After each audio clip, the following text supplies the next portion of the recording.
Hey gang, we're back. I am your dungeon master. We are starting a secondary D&D campaign with some of my old friends from my Beyond and Supernatural Unleashed group. We're going to do an abbreviated game today because it's kind of late. We were doing all the setup.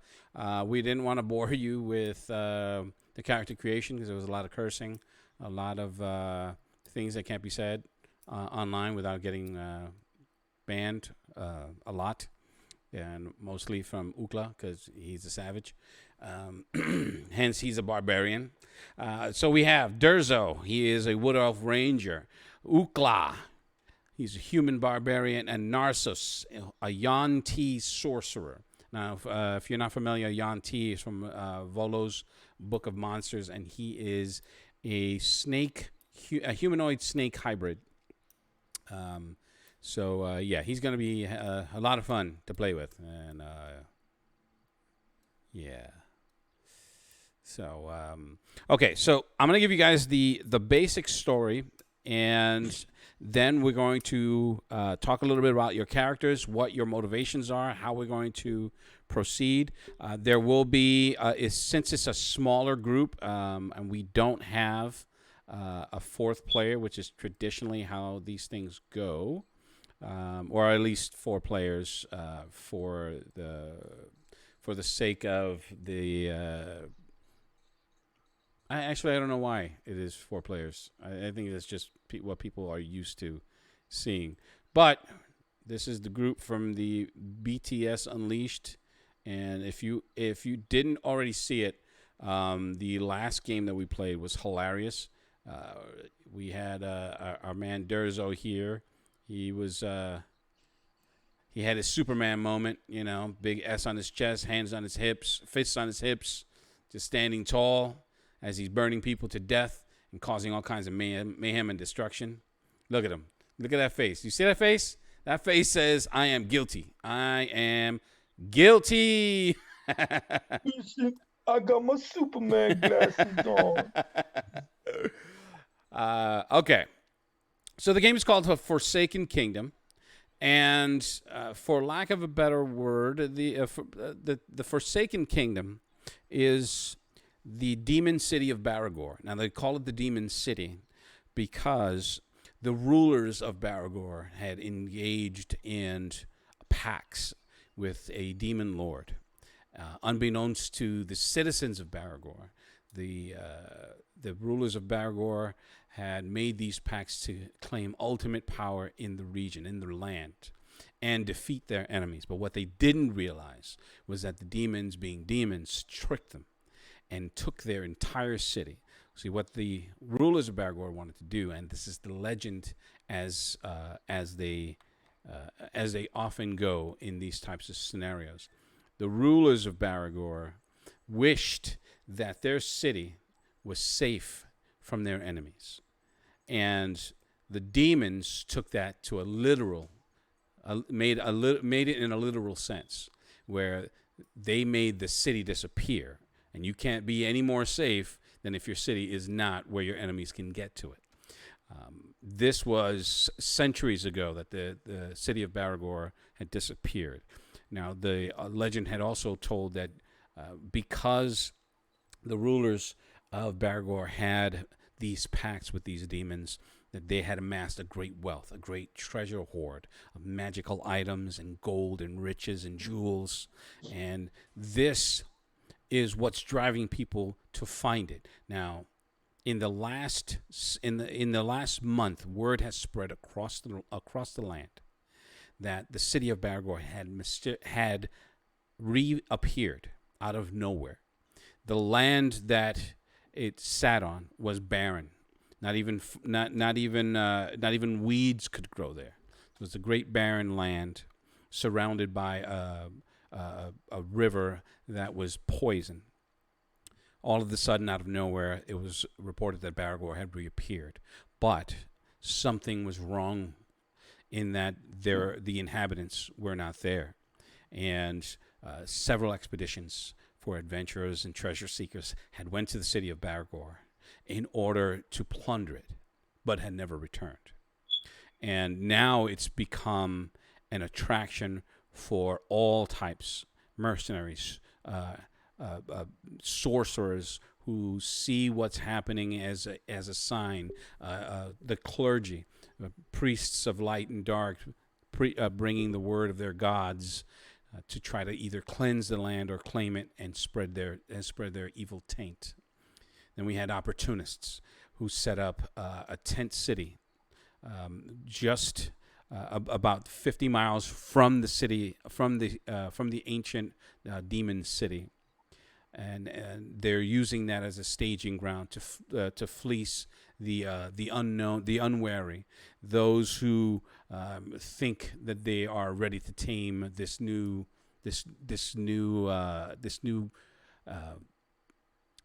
opportunity to gain fame and wealth and power, and they're looking to reel them in with promises of the treasure, of their share of the treasure, and either entrapping them with drugs or murder or all types of unseemly things.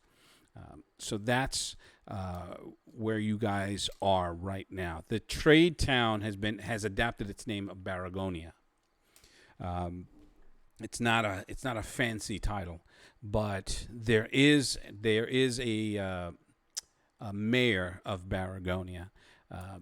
His name is Quilgor, and he is a ruthless human who has amassed a militia. He is his main right-hand man is Avik the Cruel. He has adopted the moniker of Sheriff of Baragonia. Now, Baragonia first started out as a couple of makeshift tents where people would hawk their wares, snake oil merchants, and it just sprung up from there. And Quilgor just happened to be at the forefront of when Baragonia was being developed. It's actually developed into quite the town. It's a city in and of itself.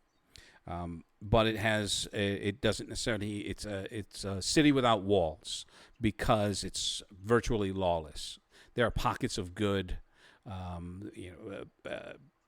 paladins that strive to rid the world of their taint and seek justice and all types of, it's just an amalgam of all types that are coalescing at the footholds of the city, the demon city.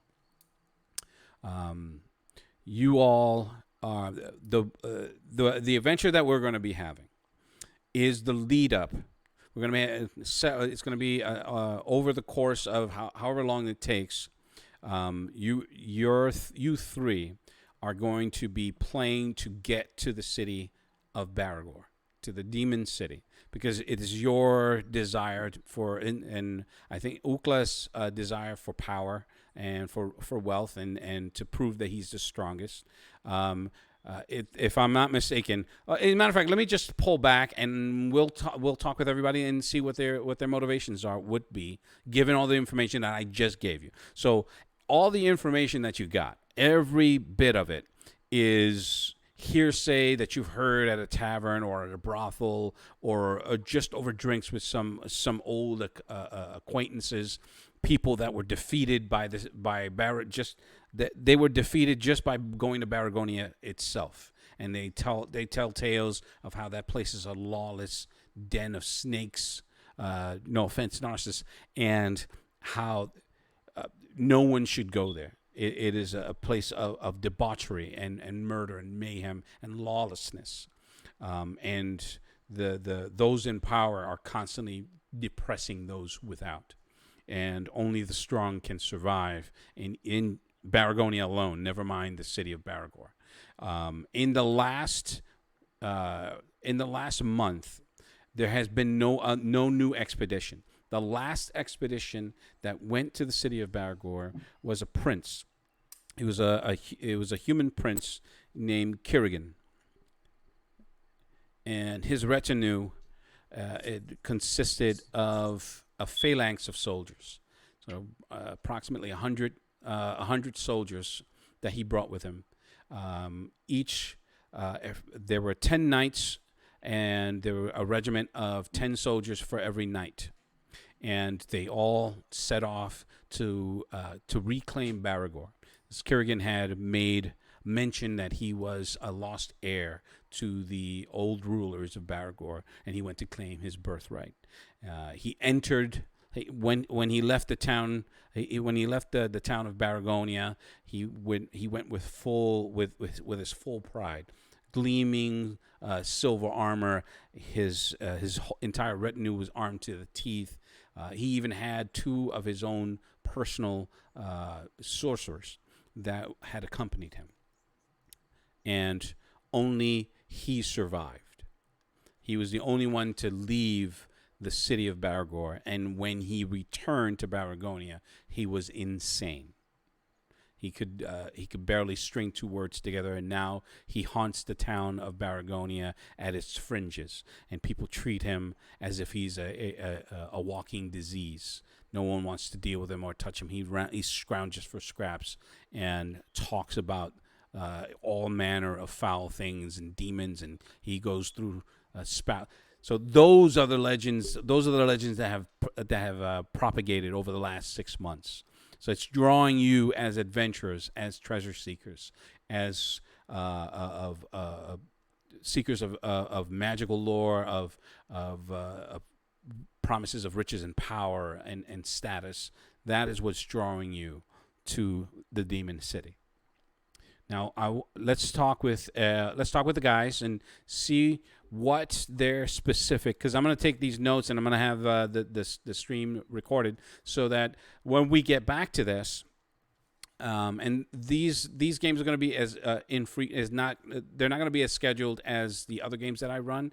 Only in that we're already in those other games and we have storylines going. This is taking us back to the old days of when we used to play D&D as kids, and these guys used to be nuts.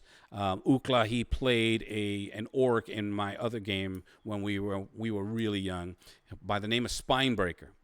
It was Spinebreaker and our dearly departed friend Bubba T. He played Jerwidden, right? It was Jerwidden and Spinebreaker. Yeah, no, it was a troll, and Terrence was an orc. He was an orc named Jerwidden, and then it was the troll Spinebreaker, which is Ukla.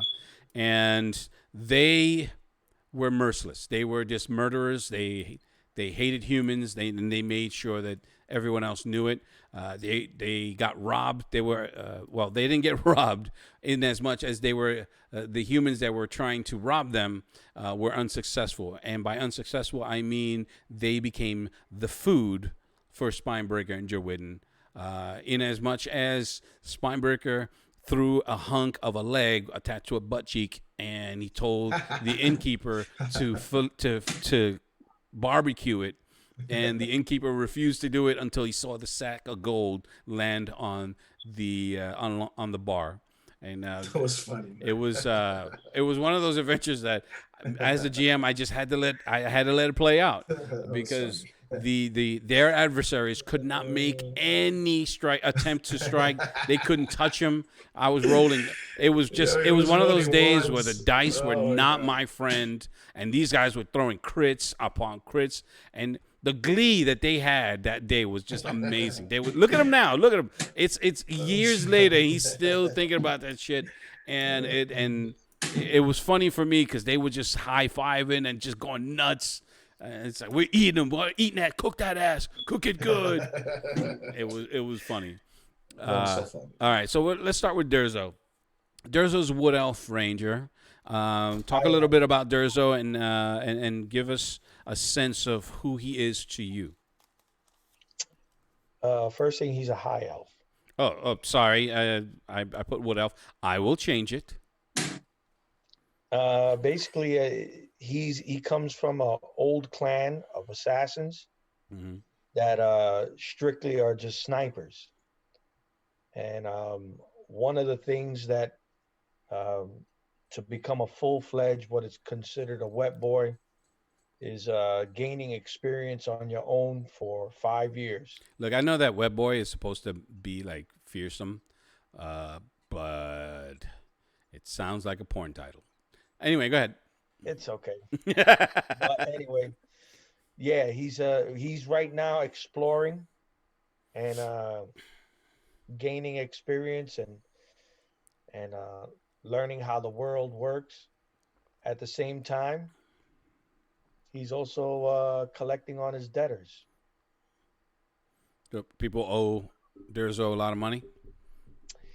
Well, basically, if somebody owes you money, I get contacted and then I collect. Oh, so you're Shylock. I got it. So you're a debt collector. You're one of those guys.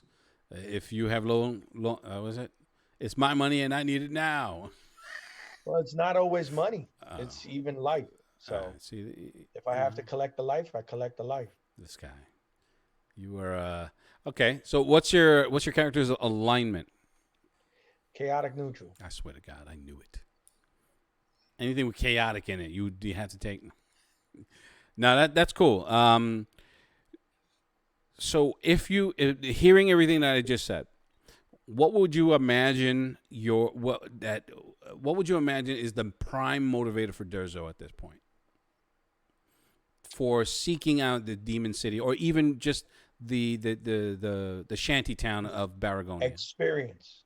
Okay. His whole he wants to have experience of every part of life. So he's learning magic as he goes. He knows that he's good at what he does, and he's gonna test himself.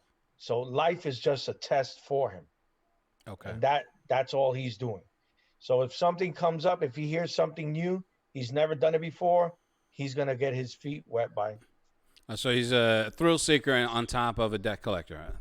Mm-hmm. Okay. All right. Anything else That you little want to add? town, there's a lot of debts to be collected. Nice. That's nice. I see somebody's already got his employment, his whole employment plan worked out. That's cool. You might actually succeed in that regard. I'll tell you that much. The way I have Baragonia in my mind, I will tell you that is something that is a prevalent thing. In that kind of environment, you would, with that motivation, you would probably find a lot of work if you played it right. Okay, cool for Durzo. How about Ukla, human barbarian? The last time we played, so we had these characters and we haven't played them in a while. We're not necessarily picking up from then, but we're starting a new adventure. But Ukla was pretty savage. He likes cleaving. He loves to cleave. You should have just called him Cleaver. I don't know. But anyway, let's talk about Ukla. What is Ukla's main mission in life? To basically put my extinct clan as the best barbarian clan that's out there. Period. So you're the last of your clan? Yes.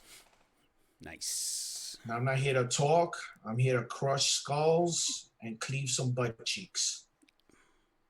You know, I debated talking about telling that story. You know how to throw that one I debated telling that story, but it's out there now. So now that's all he's gonna be searching for is butt cheeks. So basically, I came to this part of town because I heard about the Forbidden Kingdom, and I want to go in there and just basically ransack the whole entire place and see what I could get out of it, and try to kill as many demons and evil entities as possible. Okay, and if you had to describe Ukla as a person, like if you're putting yourself in Ukla's shoes, you take no shorts, and you let your actions speak for you. But what else is motivating him? Like like Durzo's that thrill seeker, but he's also he's an assassin thrill seeker. The main thing that is seeking me, the main thing that brought me into this town is to get rid of all the injustice that's also going around here too, because I'm gonna play a chaotic good Okay. barbarian. I'm gonna try. I mean, usually I'm evil, slashy butt cheeks, everything, but I'm gonna try to do something So you're different. gonna abstain from butt cheek slashing? Yeah, I mean, I'm gonna do a little but a good butt cheeks action. So instead of sticking it in all the way, I'll stick it in He's gonna halfway. choose the right butt cheeks to slash. I get it. I get it. So the main reason why I'm here is to start off with fixing this town, and then eventually going into the Forgotten Kingdom. So maybe I could either break the spell or bring the kingdom back to what it was. So I'm trying, I guess, to try to undo what the people in the kingdom did, and by doing that, that would also bring my clan up to You the bring the level reputation where, of your clan and everything like that. yeah, Okay. it'll bring it up to God status. Because if I could go in there and correct this problem, plus come over here and correct this problem, Mm-hmm. my clan is going to be well known. Okay. All right. So Ukla's gonna have a lot of challenges. I tell you that much, because Baragonia is one of those. If you can imagine, like one of those lawless Western towns where anything goes and the strong survive. The strong are the one that thrive, and the weak are constantly being victimized, and there's no one to advocate on their behalf. Well, and by Lou, no one I mean no one of import. You have people that are trying to for social change, but those in those environments, they're either ignored or just abused and bullied. Lou, I So, want to ask you yeah, something. Just one last question. So, in the good category, which you have lawful good, chaotic good, neutral good. Am I correct? correct. Okay, so then that means chaotic good will basically fit in the middle. Am I correct? Chaotic good, yes. It's one of those. Jesus, I haven't explained these alignments in forever, but lawful good is just he's the white knight. He's the one that rides in and saves old ladies from getting run over and puts his coat down so a lady can walk over a mud puddle. Chaotic good is a good guy, but he isn't a pushover. He isn't super clean. Okay, He's not afraid to. neutral good is basically you stay between neutral between the both alignments. Yeah, Am I you correct? wanna you wanna be as neutral as you can, but you're still a good person. Okay, now so I'll take I'm chaotic good. Okay, I mean that's what you are. That's what you're playing. That's great. All right, so we finally come to the Yuan-Ti sorcerer now. Again, the Yuan-Ti, and I don't have a picture of a Yuan-Ti yet, but I'm going to put one up as soon as I think I may be able to find one. But a Yuan-Ti is one of those really rare characters that, because of its own makeup, is what's he's a monster without being a monster. He's one of those intelligent monsters that the other races know of. They can either tolerate or not. But a Yuan-Ti, if I'm not mistaken, and correct me if I'm wrong, but they have a huge superiority complex. They believe themselves to be the shit. They are the shit. They do not take any shorts. They are, they're all about themselves. They know who they are, and they don't play around. I think I have it down, and I think I summarized it right. Narcissus, tell me he's not here. Are you muted? Are you even there? Yes, I was. Okay. The Yanti in themselves, that's the way they are. Yeah, they feel themselves superior to everyone else. Okay. Um, So I am a pureblood. I'm the more common type. mm-hmm. I'm the ones that I'm the bottom of the caste system, and Right. I'm the ones who I'm part of the caste that they sent out to gain information and infiltrate and then bring back the goods. So are you bipedal, or is it your full snake? No, I'm very much human-like. Okay. I have snake-like features. I have fine scales. I Mm-hmm. have reptilian eyes. My character in particular, I left my homeland because of me always being stuck under their thumb. Right. I'm pretty much tired of being the whipping boy for them. So I set off on my own to find my own fortune and to experience things without having to go back to being a whipping boy again. Gotcha. Okay. So that's how I am. That's how I am, and that's from the last game, with the brothel and everything, and You're right. I remember that. yeah, While you're in the brothel, everybody's getting murked yeah. and So burned and shot in alleys. It was pretty funny. it was pretty sad. I remember that. I remember that. Yeah. That was really bad when they killed my hooker. So Yeah, I remember that. Oh, that's messed up. They killed a man's hooker. How you kill a man's hooker? That's just wrong. this poor victim. She wasn't even involved in anything. It was only because she knew me. Yeah, that's true. The whole the racial animus aspect is something that the Yanti are constantly facing. So yeah, it's So let's talk about Narcissus. What Narcissus is a sorcerer. I'm a warlock. I'm sorry. I apologize. I'll change that. So Narcissus is a warlock. Yes. And tell me about his motivations as a warlock. What is he looking to do? My character is alpha knowledge. He wants to learn. Mm-hmm. He wants to be able to experience life and enjoy it. Not, like I said, not be under the thumb of my society. I'm just out for myself for the most part. Fame and fortune. Fame and fortune. And experience the pleasures of everything. Okay. So the pleasures of food, the pleasures of women, the pleasures of drugs, whatever. So whatever you can get your hands on that's what you want to be a part of. Yes. Gotcha. All right. And if you had to putting yourself in Yanti's shoes, the Tales of the Forsaken Kingdom, the Demon City. Forsaken Kingdom is the name of the game, but the Demon City of Baragor. Did I forget my own Demon City name? Yes, I did. It's Baragor. Excuse me. Baragor. So the legends of Baragor are known far and wide. Into one degree or another, Baragor is known to people, but as your clan, your people never really put much stock in it because it's a human city. Now, hearing that it had reappeared, would it add? What would your motivation be in joining an elf and a human in seeking out the treasures of the city, the riches, the knowledge, whatever lies beyond the walls of the city? Well, besides the fact that we cut our teeth together, right? You had me at debauchery.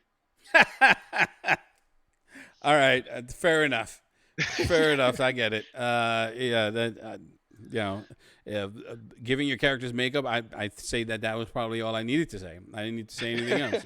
Hey, there's debauchery. I'm in. Yeah, you pretty much have me at debauchery. Plus, keep an eye on the other two. Oh yeah, they're gonna need it. Did I say that out loud? I meant to keep that to myself. All right. So I know it's late and some of you guys got work early in the morning. So what I'm going to do is we're going to all pick a date and get back online. I'll post the date on the Twitch channel along with the other games that we're running and playing. And we'll make this one as frequent or as infrequent as my players want it to be. I know that we're deep in the Beyond the Supernatural Unleashed and having a blast with that. Ukla, the ninja running doctor, I don't know what he was doing. I was trying. He was trying. And Durzo, super Durzo, he's burning all kinds of supernatural things, avoiding foot stomps and getting thrown and dodging cops. And by dodging cops, I mean the thing threw a cop at him. And he dodged them. He dodged two of them. He dodged the pair of cops that were thrown by this monster. and we're having a blast with that one. If you're interested, please, we'll be meeting on Sunday. Yeah, Sunday, yeah. Sunday at 9 p.m. and we hope you join us then. And when we get the Forsaken's Kingdom going, hope you join us then too. I try to do all my games at 9 because these guys work and I want them to get enough time to get home, relax, and not get hit with flying chanclas. Inside joke. And You saw the face. Yeah, that's why I didn't need to. I didn't need to. I knew that was coming. So we have the foundations for this one set right now. If we add other players, we'll just do a quick intros. But for right now, it'll be us 4, and we'll see where we go from there. So I'm going to sign off with Durzo, the High Elf Ranger, Ukla, the human barbarian, and Narcissus, the Yanti warlock. We'll get those sorted out for the next game. Thank you very much for indulging us in this short, what do they call them? Session zeros. And hopefully, if we get some watchers to see us, we'll bring some fun times for you guys. All right. Well, thank you very much, everybody, and have a great, great night.